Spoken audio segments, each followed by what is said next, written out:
वालेकुम dear viewers, मैं ज़हूर ज़मीर। आज मेरे साथ एक ख़ास मेहमान हैं, मास्टर मुस्तफ़ा कमाल सर, जिनको हाल ही में रिसेंटली एक प्रेस्टिजियस एशियन एजुकेशन अवार्ड मिला था। तो हम पूछते हैं इनसे इनका क्या कंट्रीब्यूशन रहा। सबसे पहले तो आपको मेरी तरफ से heartiest congratulation sir. Thank you very much ज़हूर साहब। सर सबसे पहले तो आप अपना थोड़ा बेसिक एजुकेशन कहाँ से लिया और यहाँ टीचर तक का सफ़र के बारे में थोड़ा हमें बताइए। जी ज़हूर साहब, जहाँ तक मेरा बेसिक एजुकेशन की बात है, बेसिक स्कूलिंग की बात है, तो मेरा बेसिक स्कूलिंग अलग अलग जगहों पे हुआ है। पहले मैं मुताहिरी में पढ़ता था, 1 साल मैंने वहाँ स्टडी किया। इसके बाद मेरा वखा में गवर्नमेंट स्कूल में वहाँ पे पढ़ाई की। इसके बाद 1995 के बाद मैं कारगिल मिडिल स्कूल में, गवर्नमेंट मॉडर्न मिडिल स्कूल में वहाँ से पढ़ाई की 98 तक। जब शिलिंग हुआ, इसके बाद शिफ्ट होकर फिर गाँव वापस चला गया वखा। तो वहाँ से अप टू 10th मैंने हाई स्कूल वखा से स्टडी अपने कंप्लीट किया। आफ्टर दैट वहाँ पे इसके बाद मेरा यहाँ हाई सेकेंडरी इंस्टीट्यूट में मेरा एडमिशन हुआ। दैन आफ्टर 12th में मेरा हाई सेकेंडरी द्रास में मेरा एडमिशन हुआ। इसके बाद जब मेरा द्रास वहाँ से मेरा 12th जब कम्प्लीट हुआ तो मैंने प्राइवेट रजिस्ट्रेशन किया ग्रेजुएशन के लिए। तो वहाँ 2 साल रजिस्ट्रेशन पे से प्राइवेट कैंडिडेट रहने के बाद फाइनल ईयर में मैंने GDC बिमना श्रीनगर में एडमिशन लिया। दैन आफ्टर दैट ये यूनिवर्सिटी ऑफ कश्मीर में MA हिस्ट्री में मेरा एडमिशन हुआ। वहाँ से 2011-12 में पास आउट हूँ। जो ही मेरा वहाँ से पास आउट हुआ, 11th में ही मेरा जुलाई 2011 में ही मेरा यहाँ टीचर में एज ए टीचर अपॉइंट हुआ। तो 2011 से अभी तक मैं एज ए टीचर ही काम कर रहा हूँ। तकरीबन मेरा एजुकेशन डिपार्टमेंट में 9 साल कंप्लीट हो गया इसी साल। सर जिस तरह हम जानते हैं कि ये जो प्रेस्टिजियस जो एजुकेशन अवार्ड है, ये एजुकेशन फील्ड में जो कंट्रीब्यूशन रहता है उस लिहाज से दिया जाता है। तो आपका क्या कंट्रीब्यूशन रहा, मेन पर्टिकुलरली ऐसा कौन सा कंट्रीब्यूशन था जिस के लिए आपको इस अवार्ड से नवाजा गया? सबसे पहले I would like to express my gratitude, heartful gratitude to Asian education award organise किया था जिन्होंने, काइट्स प्रोटेक्शन में। वो इंटरनेशनल एक ऑर्गेनाइजेशन है। तो जब मुझे भी इस चीज़ के बारे में पता चला तो वर्चुअल मीडियम जब मैंने यहाँ पे अप्लाई किया, वहाँ पे जो भी प्रोसीजर था कंप्लीट किया, तो finally one way I got a message. तो ऐसा अवार्ड विन, मिसाल award you one the award करके। तो फाइनली 5 सितंबर को मुझे अवार्ड से नवाजा। मैं उनका शुक्रिया अदा करना चाहता हूँ। नाउ जब आपने कंट्रीब्यूशन की बात की, 2011 में मेरा जब अपॉइंटमेंट हुआ एज ए टीचर जी, तो 2011 में मेरा हाई मिडिल स्कूल प्लाजा में मेरा अपॉइंट हुआ एज ए कॉलेज। जिस वक्त एक एनर्जी ज़्यादा था मेरे अंदर, हम सोचते थे कि हम एजुकेशन सेक्टर में इस तरह काम कर सकते हैं, उस तरह का हमसे एक ज़्यादा एंथुसियाज़म था मेरे अंदर। जब वहाँ पे अपॉइंट हुआ, अपॉइंट होने के बाद हमें लगा कुछ टाइम तो हमने अपने हिसाब से करने की कोशिश की। जो एक जज्बा होता है ना, जब नया नया एक सिस्टम में आप आते हो तो एक नए आइडिया के साथ आता है। कुछ महीने निकल गए, कुछ महीने निकलने के बाद आइडिया आहिस्ता आहिस्ता हमें लगा कि जो सिस्टम है, जो ट्रेडिशनल कन्वेंशनल आपका सिस्टम है जो सेटअप से चला आ रहा है, वो हमें जो अपने नए नए आइडियाज़ से उनको इम्प्लीमेंट होने के रुकावटें पैदा कर रहा था। तो बहरहाल हमने अपने इंडिविजुअल लेवल पे काफ़ी एफर्ट्स किए। मेरे साथ बाकी मेरे कलीग टीचर हैं, उन्होंने भी अपने स्कूलों में काफ़ी कोशिश की। बट ये क्या हो रहा था, एक कलेक्टिव लेवल पे जब काम नहीं हो रहा था तो एक दिख नहीं रहा था कंट्रीब्यूशन हो या उनका जो मेहनत है, स्मार्ट वर्क, हार्ड वर्क जो भी कहेंगे, वो उभर के सामने नहीं आ रहा था। तो 2000 उसके बाद हमने 2014 में एक अपना फॉरम ये इस्टेब्लिश की, फॉर्म किया जनरल लाइन टीचर के नाम से। तो उसका मैं प्रेसिडेंट हूँ, तब भी था, तो आज भी बहरहाल प्रेसिडेंट हूँ, डिस्ट्रिक्ट प्रेसिडेंट हूँ। तो जब एक मौका मिला हमें 2016 में, जब एक 300 टीचर का जब अपॉइंटमेंट हुआ था करगिल में, तो उससे पहले आप हमारे पूरे तारीख में देखेंगे, टीचर को कहा तो जाता है बिल्डर ऑफ नेशन करके, बट वो डिग्निटी, वो रिस्पेक्ट, वो कहीं ना कहीं से नहीं मिलता है। मैं भी इसमें कुछ ज़िम्मेदार हम खुद भी है और कुछ सोसाइटी भी है, क्योंकि इतना हम टीचर को लेके, एजुकेशन सेक्टर को लेके ज़्यादा अवेयर नहीं है, ज़्यादा कॉन्शियस नहीं है। तो हमने पहली बार 2016 में जो 300 टीचर हमारे सिस्टम में आ रहे थे उनका एक वेलकम करने का हमने एक फ़ैसला लिया। हमारे कलीग्स ने, मेरे जो एग्जीक्यूटिव मेंबर्स थे हमारे जनरल लाइन टीचर फोरम के, तो हमारा उस ग्रैंड वेलकम का ये एक मैसेज था, ये कुछ दिखाना चाहता था कि teachers are real builder of nation. आपका इसमें वेलकम है, क्योंकि जब सिस्टम में आता है, जब किसी भी सिस्टम, जब हमारे घर में एक मेहमान आता है हम उसको क्या करते हैं, वेलकम करते हैं। अलग अलग ट्रेडिशनल या कथक से करता है, या हम अलग अलग तरीके होते हैं उससे करता है। उसका मतलब ये होता है हम उसको रिस्पेक्ट दे के अपने घर में बुला रहे हैं। तो इसी तरह हम भी उन जो नए टीचर्स थे उनको भी अपने सिस्टम में एज ए रिस्पेक्ट दे के उनको वेलकम करना चाहता था। तो उस वेलकम के साथ हमारा एक ओरिएंटेशन प्रोग्राम भी था, जिसमें हमने the renowned Rolex awardee innovator founder SECMOL Sonam Wangchuk को भी हमने इनवाइट किया था। उस वक्त के डिज़ाइन CC हाजी अनीफा जान भी उसमें थे, और उस वक्त के डिज़ाइन DC डिप्टी कमिश्नर तो हसन खान साहब भी थे। तो उन्होंने ये जो एक इवेंट हमने ऑर्गेनाइज़ किया, वेलकम, ग्रैंड वेलकम और ओरिएंटेशन प्रोग्राम का, वो एक हिस्टोरिक बना। हिस्टोरिक इन द सेंस इसलिए बना, एक तो उनको वेलकम मिला for the first time in the history of education department in Kargil. मुझे लगता है कारगिल से बाहर भी एजुकेशन डिपार्टमेंट में कभी ऐसा नहीं हुआ होगा।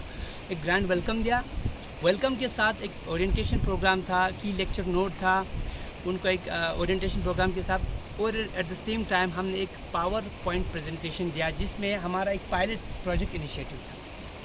प्रोजेक्ट इनिशिएटिव क्या था, मैंने आपको पहले कहा था, जब मैं 2011 में मेरा अपॉइंटमेंट हुआ तो हमारे साथ क्या हुआ, हमारा क्या एक्सपीरियंस रहा था, जो इंथुजियाज़म हमने लेके आया था उसका क्या हुआ, उसका क्या आउटपुट रहा।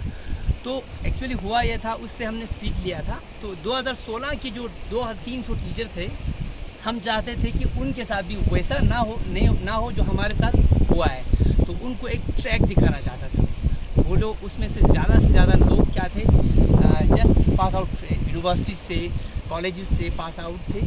तो उनमें जो इंथुजियाज़म का लेवल होना होता है वो हमें आइडिया था। तो हम चाहता था उस इंथुजियाज़म का एक फ़ायदा लेते हुए हम उसको एक ट्रैक दे के, एक स्ट्रैटेजी के तहत अगर किसी स्कूलों पे भेजता है तो उसका आउटपुट देखने को मिलेगा, ये हमारा आइडिया था।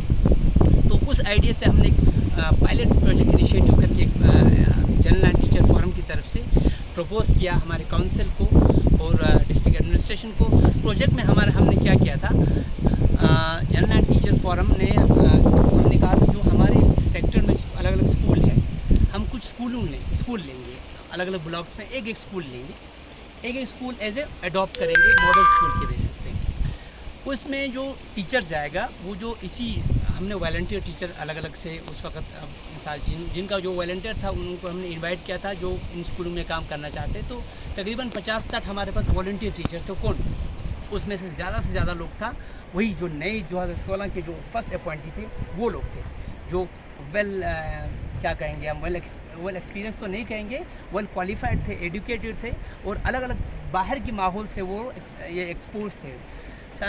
तो हम चाहते थे कि उनको वो एक राह दिखाए।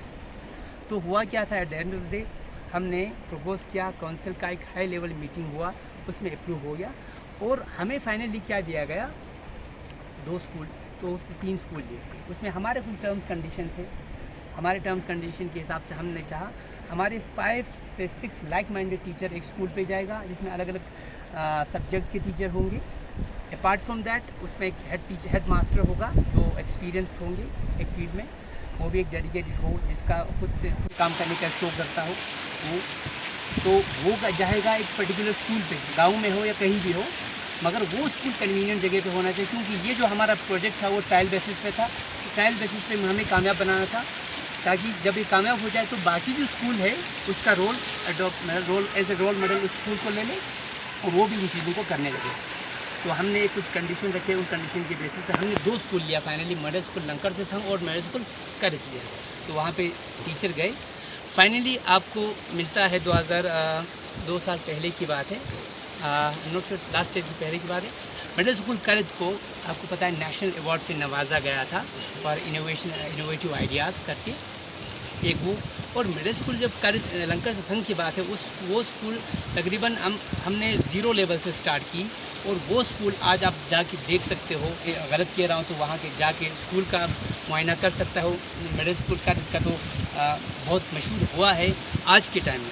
क्लास 8 तक के जो टाइम में अलग अलग सब्जेक्ट के अलग अलग क्लास बना के रखा है। साइंस बच्चों को टीचर को मूव नहीं करना होता है, बच्चों को एक क्लास से दूसरे क्लास में मूव करना होता है। तो उन्होंने इस तरह अपने स्कूल को डेवलप किया हुआ है। हमारे एडमिनिस्ट्रेशन ने उस वक्त थोड़ा फ्रीडम दी, उस फ्रीडम का हमने फ़ायदा लिया। लंकर जथंग के भी स्कूल के इंफ्रास्ट्रक्चर को देखे। अपार्ट फ्रॉम दैट, अब वो था हमारा प्रोजेक्ट जब 2 साल के लिए हमें लेना था, इसके बाद वहाँ से गवर्नमेंट को ही वो अडॉप्ट करना था। अब fortunate enough, I am very fortunate enough कि क्या हुआ, जो हमारा जो मकसद था, ऑब्जेक्टिव था उस पायलट प्रोजेक्ट का, वो सफल इस तरह हुआ कि जब हमने 2 स्कूल लिया, हमारे जो कलीग टीचर थे उन टीचरों ने भी जहाँ जहाँ वो पोस्टेड थे उन्होंने भी सोचा जब ये 2 लोग कर सकता है, जिनको सपोर्ट भी मिल रहा है एडमिनिस्ट्रेशन से, हम सपोर्ट के बगैर भी अपना टैलेंट दिखा सकता है। तो आपको मैं कुछ स्कूल अभी मिसाल जो मेरे दिमाग में आ रहा है मैं बता रहा हूँ। मिडिल स्कूल लातो, मिडिल स्कूल समर, या हमारे ये लंगकोट कहेंगे, याथंग कहेंगे, ये लोग उसके बाद ही उभर के आए। ये स्कूल जो है ना बाद में उभर के आए। और अगर आपको मैं कह दूँ तो उन्हीं दौरान अलग अलग गाँव के बहुत से लोग मेरे पास आए। उन्होंने मुझे कम्युनिकेट किया कि ये मॉडल स्कूल किस तरह चलाना होता है, पीपीपी मोड क्या होता है, एडॉप्ट क्या होता है। उन्होंने बहुत इंसाइट लेने की कोशिश की और जहाँ तक मुझसे हो सका मैंने उनको गाइडलाइंस मिसाल उनको राह दिखा दिया। आज के टाइम में तकरीबन हमारे हर दूसरे तीसरे गांव में एक मॉडल स्कूल अपने आप में है, जहाँ पे अलग से गवर्नमेंट कुछ नहीं कर रहा है, मगर अपने आप में टीचरों ने ही करके रखा है। वो प्रमोट कर रहा है अपने आप के जो काम कर रहा है वीडियोस के थ्रू, यूट्यूब्स के थ्रू। अब टीचर एक दूसरे से इंस्पायर होके, मोटिवेट होके काम कर रहा है सोसाइटी के लिए। जो इनएक्टिव हो चुका था वो रिवाइव कर गया। उन्होंने अपने अंदर जो एंथुसियाज़म था उनके, उन्होंने दोबारा से अपने अंदर जान के अपने जो भी टैलेंट है उनको उभर के लाया। ये हमारा कंट्रीब्यूशन है। अपार्ट फ्रॉम दैट और भी बहुत से हमें कुछ किया है, ख़ासकर जो पैंडमिक सिचुएशन था इसमें एज ए वॉलंटियर मैंने यहाँ पे काम किया। हम गवर्नमेंट ने हमारे एजुकेशन डिपार्टमेंट का मैं बहुत टाइम पर साथ दिया। इवन आज में भी मैं नोडल ऑफिसर काम कर रहा हूँ एज ए डेली क्लास का और रेडियो क्लासेस भी देता हूँ। यूट्यूब पे जो DSL ऐप है हमारे डायरेक्टर स्कूल एजुकेशन का, वहाँ पे भी क्लासेस देता हूँ। और टेली क्लासेस को भी क्लास 10th का वो nodal officer as a monitor करता हूँ। तो जितना हो सके कोशिश तो हम कर रहे हैं। क्योंकि आप खुद एक टीचर हैं जी, तो टीचर्स के लिए क्या कोर मैसेज है? देखो ज़रूर साहब, ऐसा है मेरा यही आइडिया है, पर्सनल आइडिया है। हमने इन्हीं टाइम में ऑब्ज़र्व किया है, हम क्या करते हैं, हम टीचर हो, अब हम मजबूर भी होते हैं कहीं ना कहीं से। जब सिस्टम ही पहले से ऐसा चला आ रहा है तो हम उसके अगेंस्ट भी नहीं जा सकते हैं। हम बच्चों को इस तरह तैयार करता है, मिसाल के तौर पर हमने क्वेश्चन तैयार करके बोर्ड पे लिख दिया, बच्चों को वो उतारना है, फेयर कॉपी बना के लाना है, चेक करना है, और एग्ज़ाम में भी हमें उन्हीं को मार्क्स देना है जिन्होंने अच्छा लिखा है। बट मुझे नहीं लगता है कि मिसाल कहीं से भी एक ऐसा इवोल्यूशन बच्चों को एवेल्यूएट करने का एक ऐसा तरीका नहीं है जिससे उनका क्रिटिकल थिंकिंग के बारे में हम पता कर सकें। हमें प्राइम फोकस देना है बच्चों की क्रिटिकल थिंकिंग पर। चीज़ों को अगर बच्चों को प्राइमरी लेवल से अगर आपका सिलेबस हो, आपका कैरिकुलम हो, अगर उस हिसाब से फ्रेम हो और उसके ऊपर टीचर भी काम करने लगे, तो मुझे नहीं लगता कि अब बच्चों का क्रिटिकल थिंकिंग डेवलप ना हो सकती। बाकी कंट्रीज़ में तो होता है, ज़्यादातर इसी पे ध्यान देता है, क्योंकि यही एक चीज़ है। अगर क्रिटिकल थिंकिंग पे ज़्यादा ध्यान देता है तो बच्चे आगे जब बढ़ते बढ़ते क्या हो जाता है, आपकी प्रॉब्लम्स को हल करने के लिए सोचता है। फॉर एग्ज़ाम्पल मैं आपको कहूँगा ज़रूर साहब, 9th 10th 8th 9th 10th में हमने जो भी चीज़ पढ़ा है, आई डोंट थिंक कि हमें वो चीज़ आज याद है। वो इसीलिए कह रहा हूँ, वो जो हम ट्रेडिशनल हमारा अप्रोच रहता है पढ़ाने का और पढ़ने का, वो मुझे लगता है एक एग्ज़ाम ही पास करने का है। 3 घंटे का जो एग्ज़ाम होता है वो पास करने का एक तरीका होता है, एक लाइफ का एक विजन जिससे आपका सोसाइटी में एक बड़ा चेंज आए, वो एक आइडिया से होता है। और आइडिया इंसान की दिमाग से ही निकलता है, और जब तक आप उस दिमाग के बत्ती को सही से एक्टिवेट पहले से ना करें तो ऑल ऑफ सडन ये नहीं होने वाली चीज़ें। तो ये हमें प्राइमरी लेवल से काम करना पड़ेगा, जिसके लिए आप और सिर्फ मैं नहीं बल्कि हमें पूरा एडमिनिस्ट्रेशन हो, आपकी यूटी लेवल हो, गवर्नमेंट ऑफ इंडिया हो, इन चीज़ों के ऊपर ध्यान दे के एजुकेशन सेटअप पे ध्यान देने की ज़रूरत है। और जहाँ जहाँ टीचर, हमारे टीचर को भी मेरा मैसेज है, जहाँ जहाँ आपको आज के टाइम में भी मौका मिले बच्चों की क्रिटिकल थिंकिंग पे डेवलप करने की उसके ऊपर हमें काम करने की ज़रूरत है। सर अगर हम लद्दाख की बात करें तो हम ऐसे लद्दाखी कलेक्टिवली क्या इम्प्रूव ला सकते हैं सर एजुकेशन सिस्टम में? एज ए लद्दाखी जहाँ तक मैं कहता हूँ टैलेंट तो हर जगह है। फॉर एग्जांपल अब हम ये नहीं कह सकता है कश्मीर के लोग या बाहर जो टाउन में पढ़ रहे लोग होता है वो ज़्यादा टैलेंटेड होता है। वो जब मिसाल जो भी कम्पिटिटिव एग्ज़ाम में आप बैठते हो या जो भी जिस तरह के भी एग्ज़ाम में बैठते हो तो हमारी ये मैंटालिटी होता है। आप मान के चलो मैंने अपने हिसाब से ऑब्जर्व किया, आप लोगों ने भी किया होगा। आप मान के चलो एक पर्टिकुलर कम्पिटिटिव एग्ज़ाम में बैठा हुआ है, तो जब उसका रिज़ल्ट आता है तो आप फर्स्ट ऑफ ऑल मैं आपसे क्वेश्चन पूछता हूँ, आप अपना नाम कहाँ ढूंढते हो? आप ओपन मेरिट से नहीं जाते हो, आप नीचे से जाते हो, या आप सीधा एसटी कैटेगरी या जो भी हमारी कैटेगरी होता है उस कैटेगरी पे फोकस करता है। इसी से हमारा मेंटालिटी बताता है कि हम कहाँ तो कन्फाइन हैं। हमारा मेंटल कन्फाइनमेंट, मेंटल हॉरिजन बिल्कुल मैं कहूँगा कन्फाइन रहता है। हमें जो कैटेगरी मिला है we must be thankful to that, but at the same time जो कैटेगरी है हमारे रुकावट नहीं होना चाहिए। हमारे पास सिर्फ एक ऑप्शन नहीं है, हमारे पास अब मिसाल एलसी का कैटेगरी हो, आरबीए का हो या एसटी का हो, हम सिर्फ उसमें फाल नहीं हो सकता है। We have the chance to win the open seats also. तो हमें अपने हिसाब से ये माइंड तैयार करके चलना पड़ेगा पहले से ही, जो भी चीज़ों के लिए जाना पड़ेगा। आप एग्ज़ाम में हो जो भी हो कि आपको ओपन में सीट निकालना है, तो नीचे तो आपको ऑब्वियसली आएगा ही आएगा। जब आप सीट एसटी के दिमाग से ही रखते हो तो ऑब्वियसली आप उससे नीचे जाओगे, तो आप लिस्ट से आउट हो जाते हो। ये थोड़ा मैं वो बयान कर रहा हूँ। दूसरी तरफ से जो बाहर के लोग जो हमेशा ओपन मेरिट में अपना जगह बनाने में कामयाब हो जाते हैं, हमें नहीं लगता है कि वो एक बड़ा काम करते हैं, क्योंकि ख़ासकर जो एक्सेसिबिलिटी है, जो फैसिलिटीज़ बाहर अवेलेबल है उस कंडीशन में, दिल्ली में, जम्मू में, श्रीनगर में, हम इंटरनेट की बात कहेंगे, मार्केट्स की बात कहेंगे, रिसोर्स बुक्स की बात कहेंगे, अलग अलग जो आपको प्लेटफॉर्म्स मिलता है एजुकेशन को वो करने का, गेन करने का, वो वहाँ पे क्या है अनप्रेसिडेंटेड है, हर जगह मिलेगा आपको। तो मेरे कहने का मतलब इतना रिसोर्स सब कुछ होने के बावजूद, इंटरनेट फैसिलिटी आज के बारे में, लाइट का कहेंगे, सारे कंडीशंस अवेलेबल होने के बाद भी अगर सिर्फ आप 70 या 80% लाते हो तो मुझे नहीं लगता है कि ये एक बड़ा फ़ख्र की बात होता है। और हमारे यहाँ पे इतना टफ़ कंडीशन में, ख़ासकर गांव में कहेंगे हम, वहाँ पे लाइट नहीं होना, इंटरनेट की फैसिलिटी नहीं होना, ख़ासकर आज के टाइम में इंटरनेट एक की रोल अदा करता है कोई भी चीज़ को, किसी भी सेक्टर में। तो आज के टाइम में ऐसा हिंड्रेंसेस होने के बावजूद भी आज हमारे बच्चे 50-60% अचीव कर लेता है। तो कहने का मेरा मतलब ये उस 70% के बराबर ही है। तो कहने का मेरा मतलब ये है हमारे बच्चों में कोई टैलेंट नहीं है, ना टीचरों में टैलेंट है, बस हमें अपने सोच को थोड़ा बड़ा करके चलना है कि we can compete every one in this across India. कहीं भी हम कम्पीट कर सकता है, हम किसी भी हिसाब से पीछे नहीं है। एक टीचर को जो क्लासरूम होता है, जो वहाँ पे स्लो लर्नर्स भी होते हैं कुछ स्टूडेंट्स, तो उनके साथ किस तरह का ट्रीट करना चाहिए एक टीचर को? अब ये ऐसे जो कंडीशंस है, अलग अलग चैलेंज आता है टीचर को। एज ए टीचर मैं कहूँगा तो एक क्लास में स्लो लर्नर होता है, एक स्पेशली एबल्ड चाइल्ड होता है, तो एक शार्प भी चाइल्ड होता है, अलग अलग होता है।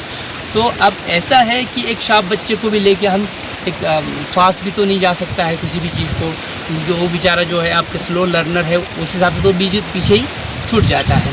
अब ऐसा कर सकता है, आप मिसाल अपने हिसाब से केस स्टडी ले लें, मान के चलो मेरे पास 10 बच्चे हैं, 10 बच्चे में 2 अगर स्लो लर्नर है तो मैं एक एवरेज से थोड़ा अबो एवरेज जाके पढ़ा सकता हूँ, क्योंकि मेरे जो 10 में से 2 ही बच्चे हैं, 20% कहेंगे, 20% वो उसको मैं अलग से, मिसाल के तौर पर अगर 40 मिनट का मेरा टाइम मिलता है तो मैं 30 मिनट या 25 मिनट बाकियों को जनरली दे के 10 मिनट में अलग से थोड़ा उनको डीप कर सकता हूँ। मैं ये नहीं कहूँगा कि आप 40 मिनट से एक्स्ट्रा क्लास ले लो, ये प्रैक्टिकल बात नहीं है, होता भी नहीं है। 10 to 4 मैं कहूँगा एक्स्ट्रा क्लास देने की किसी को ज़रूरत नहीं है। अगर आप 10 to 4 अच्छे से पढ़ाते हो वही काफ़ी है। अब 10 to 4 ही करो काम, मगर वो 10 to 4 प्रोडक्टिव होना चाहिए। जो स्टूडेंट्स हैं, बच्चे हैं, उनके लिए आपका एक कोर मैसेज क्या रहेगा? कोर मैसेज जो मैं पहले ही बता रहा था आपको, मेरा जो वही इसी चीज़ के ऊपर मैं हमेशा सोचता हूँ, क्रिटिकल थिंकिंग डेवलप जब तक ना हो तब तक वही एक स्टेगनेंट सा बंदा बन के रह जाता है, क्लार्क्स बन के रह जाता है। हमें अपने बच्चों को इस तरह तैयार करना है। और जो भी स्टूडेंट्स मुझे अभी सुन रहा है, तो अभी आप भी अपने आप को इस तरह डेवलप कीजिए, तो हमारे सोसाइटी में जो भी इश्यूज़ होता है उसका आप एक क्या हो, प्रॉब्लम्स हो, उसका आप हल बने, ना कि आप उस प्रॉब्लम को फर्दर बढ़ाएं। आप एसेट हो सकता है इस सोसाइटी का, इस पूरे कौम का, अगर आप ऐसी चीज़ों को, क्योंकि हमारे सोसाइटी में बहुत से छोटे छोटे इश्यूज़ हर जगह है, घर से समाज में लेके, सियासत में लेके, इकोनॉमी में लेके, हर फील्ड में आपको प्रॉब्लम्स नज़र आएगा। अगर आप पढ़ने के बाद आप उस इशू को रिड्रेस करने वाला बन जाते हो, यही आपकी एजुकेशन की बड़ी कामयाबी होगी। जिस तरह से आपको ये प्रेस्टिजियस अवार्ड मिला है, इसका कहीं ना कहीं आप क्रेडिट किसे देना चाहेंगे? देखिए, सबसे पहले ये जो अवार्ड है, मैं उन सारे टीचर्स को डेडिकेट करना चाहता हूँ जो मुझसे भी ज़्यादा फार फ्लंग एरियाज़ में, रिमोट टफ़ कंडीशन में काम करते हैं, बट कहीं ना कहीं I am thankful to that as well, क्योंकि मेरे इस अवार्ड से उनको भी इंस्पिरेशन मिलेगा, उनको भी रिकग्निशन मिलेगा कभी ना कभी, आज नहीं तो कल नहीं तो परसों, क्योंकि यहाँ तक मुझे पहुँचने में भी अगर 9 साल लगा है। इससे समाज में किसी भी तरीके से जब आपको एक रिस्पेक्ट मिलता है, जब आपको रिकग्निशन मिलता है, तो आपको उस फील्ड में और भी अच्छा करने का मन करता है। और आपकी इस मीडियम से मैं थैंक्स करना चाहता हूँ हमारे ऑफिस यूटी LG ऑफिस, जिन्होंने मुझे हमारे इस अवार्ड को लेके फेलिसिटेशन का मैसेज दिया, कॉम्प्लीमेंट्री मैसेज था, उससे बहुत ही मुझे मोटिवेशन मिला और भी अच्छा करने का मन कर रहा है। अपार्ट फ्रॉम दैट, मैं हमारे यहाँ जो ऑनरेबल CC साहब LHGC है, फेरोज़ अहमद खान साहब, उसको भी शुक्रिया अदा करना चाहता हूँ। EC हेल्थ अली चंदन और मेरे फ्रेंड्स, जिन्होंने क्या कहेंगे, हम इस मूवमेंट का और भी अच्छे से सेलिब्रेट करने का मुझे मौका दिया, उस सब का मैं शुक्रिया अदा करना चाहता हूँ। और आप लोगों का भी शुक्रिया अदा करना चाहता हूँ, जिन्होंने मुझे एक प्लेटफॉर्म दिया, जिन्होंने मेरे जो कुछ आइडियाज़ थे, लिटिल बिट आइडियाज़ थे, उसको आपके मीडियम से दूसरों तक पहुँचाने का मुझे मौका दिया। थैंक यू वेरी मच साहब, थैंक यू। तो ये सर, जिन्हें recently prestigious Asian education award मिला, हम उम्मीद करते हैं कि इनकी जो मैसेज से, जो कोर मैसेज है, उनसे बहुत सारे स्टूडेंट्स एंड टीचर्स बहुत सारे इंस्पायर होंगे। Thank you sir. Thank you.